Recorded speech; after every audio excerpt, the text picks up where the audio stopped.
Oi de novo, pessoal! Eu espero que vocês estejam gostando dos vídeos até agora.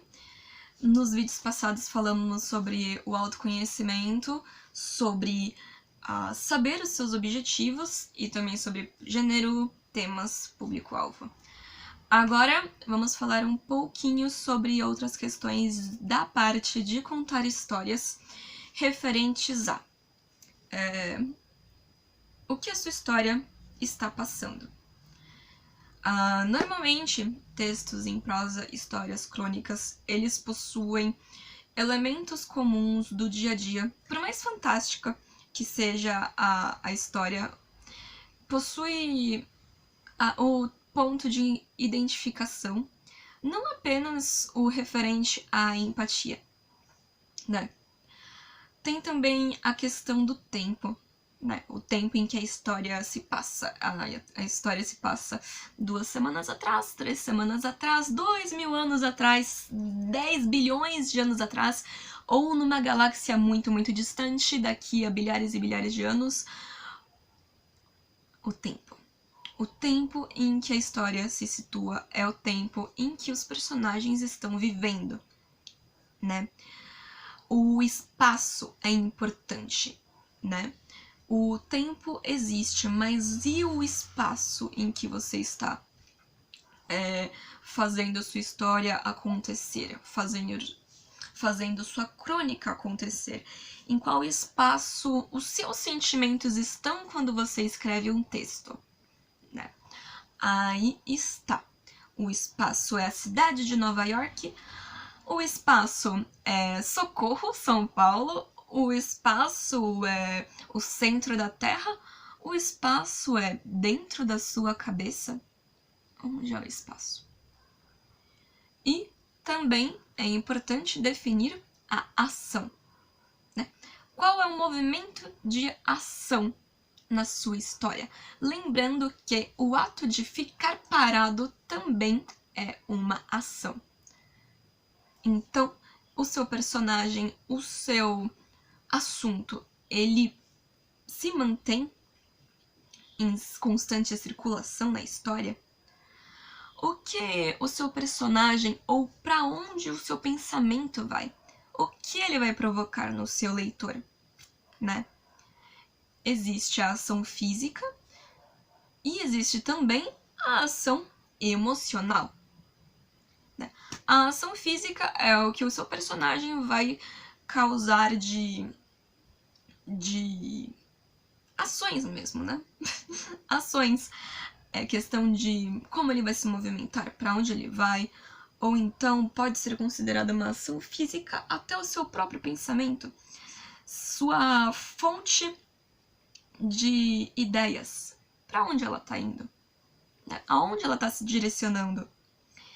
E a ação emocional é o que eu desejo que essa emoção provoque no meu leitor. Lógico que essa parte é muito delicada e relativa, porque às vezes as pessoas interpretam errado. Não errado. Errado é a palavra incorreta. Mas as pessoas interpretam de acordo com as suas próprias experiências. Às vezes você quer passar uma ideia e a pessoa interpreta outra. Por isso vai de habilidades e também de cuidado com o que se fala, né? Pensar conscientemente como um ator ativo. O que essa ideia, o que essa ação vai encadear emocionalmente no meu leitor? Então, ter estes elementos são uma fonte primordial para você dar continuidade à sua história. O assunto é outra questão excelentíssima. Se você puder resumir o assunto da sua história em uma palavra, é excelente. É uma síntese maravilhosa para quando, por exemplo, alguém for perguntar de algo que você está escrevendo. O que você está escrevendo? É uma história sobre o quê? Guerra. O que você está escrevendo? É uma história sobre o quê? Política. Bacana. Bacana porque você vai estar sempre com um guia para não se perder, justamente naquela questão que falamos nos vídeos anteriores. Você tá com a ideia, com a cabeça borbulhando, não sabe, todas as ideias parecem maravilhosas, você vai pegar todas elas e vai fazer um livro mais incrível do mundo, mas às vezes a gente precisa se segurar um pouquinho, tá? Nessa questão, porque muitas ideias parecem ótimas, mas a forma como nós executamos elas precisa de cuidado. A escrita, ela acaba parecendo muito inconsciente, né? Mas quando os autores profissionais criam cada vez mais textos, mais trabalhos, ou quando o autor de gaveta começa a estudar mais profundamente essa área, seja de forma acadêmica, seja buscando algumas técnicas para melhorar o seu próprio texto, o autor vai descobrindo que é muita técnica. Existem técnicas que às vezes parecem inconscientes, porque de fato nós lemos muito, nós vemos muitas coisas e acabamos absorvendo essas informações, tá? Mas o foco é extremamente importante. Uma palavra, se você puder. Em seguida, é importante você ter em mente, e também, quanto mais você puder escrever, melhor, uma coisa chamada premissa. Premissa é o assunto que gira em torno da sua obra, em poucas palavras. Não é uma sinopse. A sinopse nós vamos ver mais pra frente. Mas o que é a premissa? A premissa, por exemplo, de Star Wars, não são navinhas fazendo piu, piu, piu, piu, piu, ou então sabre de luz, vom, vom, vom. Não. A premissa de Star Wars é a luta pela liberdade. Viram? A história fala sobre um grupo de oprimidos que lutam contra um regime totalitarista em busca de uma liberdade da galáxia. Essa é a premissa de Star Wars. Então, a premissa da sua história é sobre o que ela trata em poucas palavras. Em seguida, nós temos a sinopse. A sinopse é o que normalmente vem nas costas dos livros, ou então nas costas dos DVDs, não existem mais, né? A sinopse é aquela legendinha que tem em cima dos filmes na Netflix, né? Os tempos são outros hoje em dia. Então, mas a sinopse é um resumo da introdução do filme. É o que vai te fazer ter curiosidade para ler o livro, para ver o filme, para jogar o videogame. Por exemplo, estamos falando de Star Wars, por exemplo. Luke Skywalker um dia encontra 2 droides e recebe uma mensagem que ele precisa enviar para o Obi-Wan Kenobi, e de lá o seu destino é entrelaçado com uma guerra intergaláctica, e ele descobre que é um Jedi. Então, sinopse é o que vai fazer o seu leitor sentir vontade de ler a sua obra sem revelar muitos detalhes. Pode mostrar a trama principal, ou então mostrar só a trama superficial, né? No caso, o Luke ele descobre que é um Jedi e vai em busca do seu treinamento. Pronto, a sinopse conta isso. Então, ok. Né? Não revela muito sobre a história.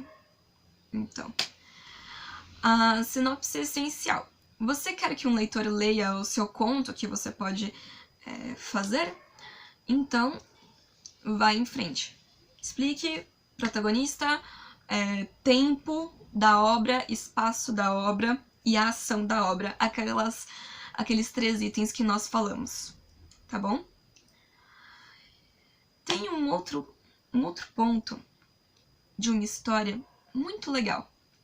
Quando você vai planejar uma história que tá na sua cabeça, aí alguém te pergunta: ei, já sabe como termina a sua história? Aí você diz, sim, eu já sei, tá tudo na minha cabeça. Existe um ponto que é importante, não só para você não se perder, não só para você não esquecer, você autor, né, dos pontos da sua história, mas também que é muito importante para apresentar a sua história para outros locais, como, por exemplo, para um estúdio de cinema, para um autor, por exemplo, de quadrinhos, um desenhista de quadrinhos, você tem um roteiro e você uma prosa que você quer transformar em roteiro, então ou você quer fazer um filme, mostrar para uma editora, enfim. Existe algo chamado argumento. O argumento, ele é o que vai além da premissa, além da sinopse. O argumento é toda a ideia da sua obra planejada, desde o começo até o meio, o final. O argumento você vai colocar pontos-chave, acontecimentos, reviravoltas e vai descrever certinho tudo o que vai acontecer na sua história do começo ao fim, tá? Vai ser como se, é quase um resumo da sua história com todos os detalhes. Quando você for mostrar a sua ideia, vender a sua obra, por exemplo, a pessoa nem sempre vai ter tempo de ler o romance todo ou ler uma prosa inteira de 4, 5, 6 páginas. Então você entrega o seu argumento, né, e a pessoa vai avaliar a obra primeiramente através dele, depois, se houver um eventual interesse maior, ela pega a sua obra para analisar mais a fundo. O argumento é essencial. Inclusive é uma parte muito interessante de se fazer, porque vem lá daquela tempestade de ideias, você tá planejando sua história toda, você passa lá o resumo, digita à mão o que você achar melhor, fez tudo ali, do começo ao fim da sua história. Aí eu acredito que até muitos de vocês devem ter feito isso. Olharam o resuminho da história de ponta a ponta e começaram a pensar, poxa, essa ideia aqui eu posso mudar. Aí não, essa ideia aqui eu posso mudar, deixa eu tirar aqui, deixa eu pôr. Então, o argumento é excelente. E como autora, um ponto muito importante, que parece um pouco dolorido, mas a realidade é, pessoal, não se apeguem aos seus textos. Sim, o texto é uma parte do nosso coração, quando a gente escreve de forma mais artística, ou então uma parte do nosso esforço quando nós escrevemos de forma mais acadêmica ou publicitária, mas quando você vai escrever para o outro, né, que não seja para si mesmo, ou a ideia pode não funcionar, porque muitas ideias elas parecem maravilhosas à primeira vista, super revolucionárias, mas na hora de executá-las a gente vê que tá faltando uma coisinha, tem um furinho no roteiro aqui, uma falhazinha ali, ou então parecia emocionante antes, mas não parece tanto agora. Não se apegue. Aceite de que a escrita, ela tá sempre em constante mudança. É uma dica bacana também, sempre que for fazer um texto e tiver oportunidade, espera ali uns 2 diazinhos, ele ali descansando no cantinho, e depois releia ele. Você vai ter uma visão diferenciada, inclusive para estar vendo o que tá bacana, o que pode ser mudado, né? Mas isso é de cada um. É algo que eu recomendo, mas conheço autores que gostam de deixar o seu texto ali do jeitinho que tá, porque foi uma obra do momento e, gente, ok quanto a isso. Ok. É mais quando é algo profissional, por exemplo, que também às vezes o seu cliente lê aquela frase, não é exatamente o que ele estava pensando, aí você vai ter que mudar e você pensa, nossa, tava tão legal. Mas algo que me ajuda nesses momentos é pensar que nada é perdido. aquela ideia eu pus para fora, se não está sendo utilizada ali, pode ser utilizada depois numa outra obra, até em algo mais pessoal que seja para mim mesma. Então,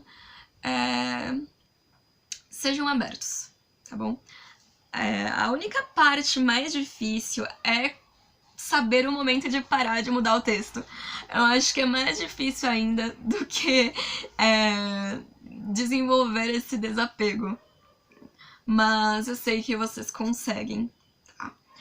Eu vou deixar o vídeo por aqui, que tá ficando muito longo. Daqui a pouquinho eu volto em mais um para encerrar. Beleza, gente? Espero que vocês estejam gostando.